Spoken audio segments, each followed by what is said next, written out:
Welcome back, everybody. My name is Tucker, and well, it finally happened. Jimmy Butler was finally traded from the Minnesota Timberwolves, and it seems like we've been waiting on this for forever. Ever since Butler's weirdly timed trade request right before the start of training camp, and I've covered this situation more consistently than anything else on my channel over the past few months.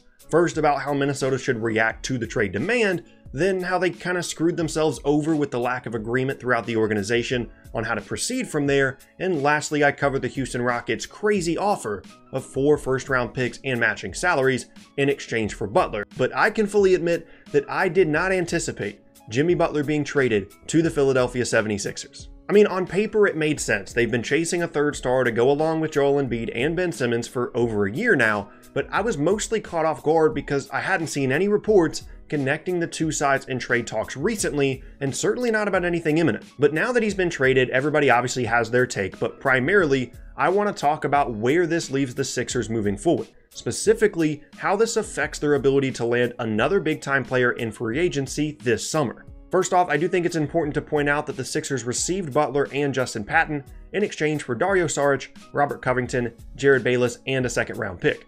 It wasn't made all that clear in the initial reports that Bayless was included. On paper, it might seem at first that this was it. This was the big move that the Sixers have been waiting to make to add to their young core alongside Simmons and Embiid, and this is the group that they'll be working with moving forward.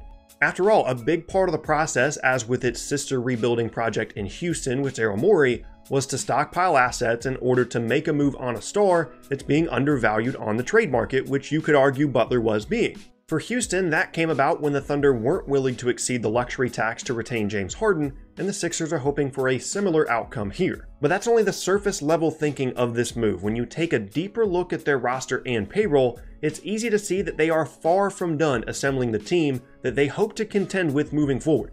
As explained by Kevin O'Connor in an article on The Ringer, with Butler's cap hold and the stipulation that Philly renounces their rights to all of their free agents this coming summer, they would create around $22 million in cap space. That cap hold would mean that they would retain the financial advantage of being able to offer Butler more money than any other team, but also the right to re-sign him to a deal that would take them over the cap, while maintaining the flexibility to use that $22 million to fill out the roster around Simmons, Embiid, and potentially Butler. Although that isn't max level money, there are still a number of intriguing free agents on the market that they could pick up with that kind of cash. On the other hand, in what is an extremely interesting option to me, the Sixers could look to create even more space by moving other players that are still on the payroll through the summer of 2019. As of the Butler trade, those select few include Embiid, Simmons, Butler's cap hold, Jonah Bolden, this past draft's first-round picks Zaire Smith and Landry Shamet, as well as Markelle Fultz. If they decided to go down this path and were able to trade Fultz and Bolden, for example, they would create about $11 million more in space, which would nearly put them at max level cap space for another big piece to their puzzle in free agency in 2019. Maybe even close enough that a potential star would sacrifice the few million under the max that Philly would be able to offer in order to be part of what the 76ers would be building. Possible options here, however unlikely you might think they are, include the usual suspects such as Kevin Durant, Kawhi Leonard, Kyrie Irving, Klay Thompson, DeMarcus Cousins, Kemba Walker, and Chris Middleton. Again, plenty of those options don't seem all that likely at the moment, but Philly has at least put themselves in position, just as they did with the Butler trade, to jump on any opportunity that might arise in free agency. Now, I understand that Fultz is still just 20 years old, and he may still have a lot of promise left in his NBA career, but personally, I just don't see it anymore. When you look at how he played in college at Washington compared to now, he just isn't the same player at all, and although it would be painful to admit such a big mistake by moving on from the former #1 overall pick so quickly, and one that they traded up to get, I might add, landing a near max contract free agent this summer would certainly be worth the trade-off if the 76ers felt confident in their ability to get any of the guys I mentioned previously. I honestly feel bad for Fultz, I really do, and he's had just about as tough of a start to an NBA career as you can possibly have for a former #1 overall pick outside of Anthony Bennett. And the strange circumstances and public pressures he's had to endure since being drafted wouldn't be easy for anyone to overcome, but he simply hasn't been performing well so far this season. His jumper and free throw form look improved but still broken, and at times he still seems to be in pain out there on the court, something that his trainer alluded to in a now deleted tweet saying that Fultz still isn't 100% healthy. But at the end of the day, as I've talked about on this channel many times before, the NBA is a business, and as much power as players now have in the NBA, they can still be moved at any moment, and Fultz is no exception. If, and I know that this is a big if, Philadelphia is confident in landing any one of those near max level guys I mentioned earlier to add to Embiid, Simmons, and Butler, it would be worth it to trade Fultz for expiring contracts in my mind. That is obviously much more complicated to actually make work than it is to just say it in a video, as Kawhi's winning and seems happy in Toronto, Kyrie already said he isn't leaving Boston, Kemba, for some strange reason, is committed to the Hornets, Middleton is likely to stay with Coach Bud and Giannis in Milwaukee, while Klay's almost definitely not leaving Golden State, Boogie would be a weird fit, and Durant is still up in the air as well.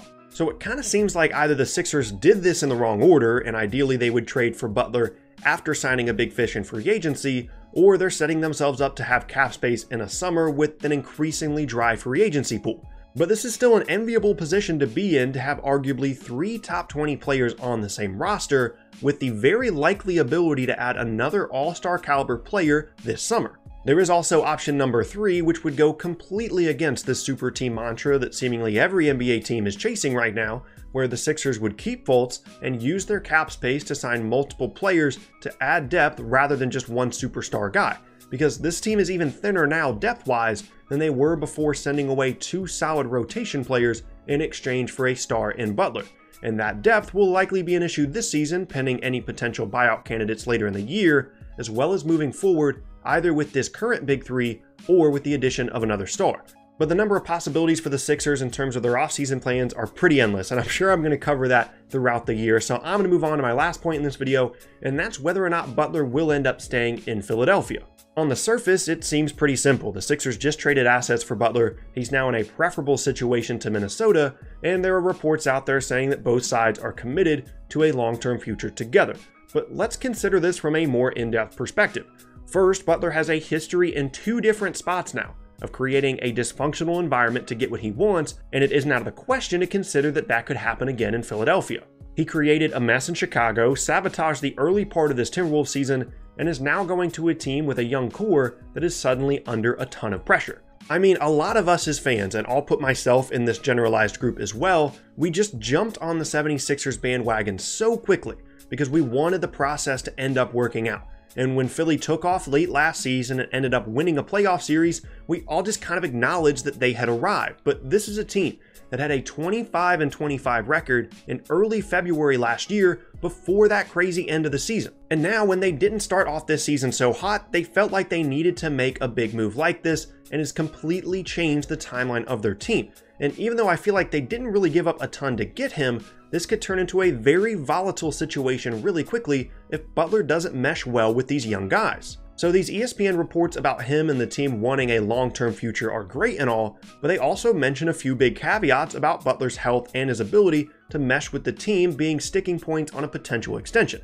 Remember, Butler came back from a knee injury late last season extremely quickly to the detriment of his long-term health to push that team to the playoffs, and he's been a very high minutes guy across the last few seasons. He's pushing 30 years old, is going to demand a 5-year max contract from somebody this offseason, and if things go south the rest of this year and Philly doesn't want to bring him back, they'll have basically lost 2 rotation guys, but will also have around $50 million in cap space this summer. Now, obviously, the argument is that isn't really enough. Just having cap space doesn't matter if you can't sign anybody, as Sixers fans found out this past offseason, but I don't think a Butler max extension is as much of a slam dunk as other people do at the moment.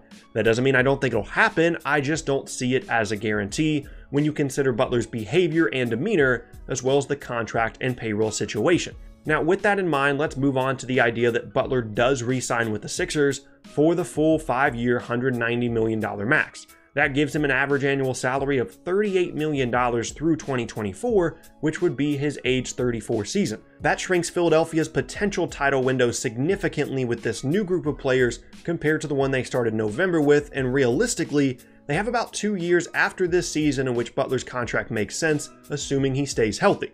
Beyond that, it's a toss-up whether his contract stays relatively fair or becomes a complete albatross on the payroll sheet. So what that means is basically the time is now for the Sixers, whether it be a mid-season trade to get another star or trading away Fultz for space now, or this offseason, or chasing another max contract star, or filling out the roster with the $22 million in space and keeping Fultz, if they keep Jimmy Butler this summer, then they have accelerated the timeline for this era of Sixers basketball drastically, for better or for worse. That's a lot of moving parts to consider, and they have at least solidified themselves as part of that core top 4 teams in the East with this move, and beyond that, who really knows? They do still have to contend with the Warriors if they ever do make it out of the East while Butler's still there, and that could continue to be an issue for the rest of Butler's prime, and all this movement and a massive payroll could just be for, at best, a chance to lose to Golden State in the finals every year, just like every other team. But more than anything, my takeaways from this trade are that I'm glad it's finally over, I'm glad the Sixers have a legit third star, and that Butler's in the East, not the West, that Philadelphia just got a lot more interesting than they already were in free agency this summer, as well as in the in-season trade market, and I'm more intrigued now in the story and development of Markelle Fultz than I ever have been. And with all that, it's basically just another week in the NBA. Just what a league this is, and this is why I love covering it so much. There's so many possibilities here, and I look forward to continuing to covering them all for you guys. And that is going to be the end of today's video, and I thank you all very much for watching. Once again, my name is Tucker. If you missed any of my previous videos, then be sure to check out the boxes on screen. Thanks again, and I'll see you all next time.